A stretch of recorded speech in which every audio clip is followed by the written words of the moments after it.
देखो, बिजनेस करने का हर किसी का सपना होता है, लेकिन प्रॉब्लम ये है ज्यादातर लोग बिजनेस करने की सोचते भी हैं तो उनके पास सिर्फ एक ही इमेज होती है कि हमको कोई शॉप रेंट करना पड़ेगी या हमको स्टाफ से रखना पड़ेंगे या हमको इन्वेंट्री लाना पड़ेगी और कहीं मार्केट में जाकर हमको अपनी शॉप को ओपन करना पड़ेगा और हमको कोई ट्रेडिशनल बिजनेस करना होगा जिससे कि हम एक बिजनेस को ओपन कर सकते हैं। और सच बोलूं, ये मॉडल आज के टाइम पर प्रैक्टिकल नहीं है। तो मैं आपको एक रियल एग्जांपल देता हूं अपने फ्रेंड का ही। तो मेरा एक फ्रेंड है जिसने कुछ दिन पहले ही अपनी एक शॉप को ओपन किया है जो क्लॉथिंग कैटेगरी में है, जिसमें उसने कम से कम 5 से 6 लाख रुपए अपने इन्वेस्ट किए हैं, जिसमें उसका इंटीरियर आ जाता है, शॉप का रेंट आ जाता है और प्लस उसकी जो भी इन्वेंट्री वगैरह लाना रहेगी फिर वो रह गई और जो भी हमारा एडवांस रेंट होता है उसको भी वो पे करना था।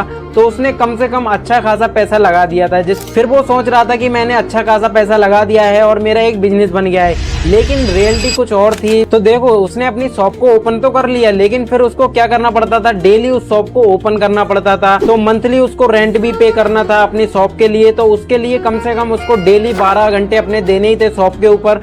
तो डेली उसको खोलना, 12 घंटे उस शॉप को देना, तो उसके बाद अपनी इन्वेंट्री को चेक करना। पर कस्टमर जब भी आता था तो उसको क्लॉथ को खोल खोल के दिखाना कि हाँ हमारा ये प्रोडक्ट है, आपको किस तरीके से लग रहा है, तो उसको बेचना भी रहता था।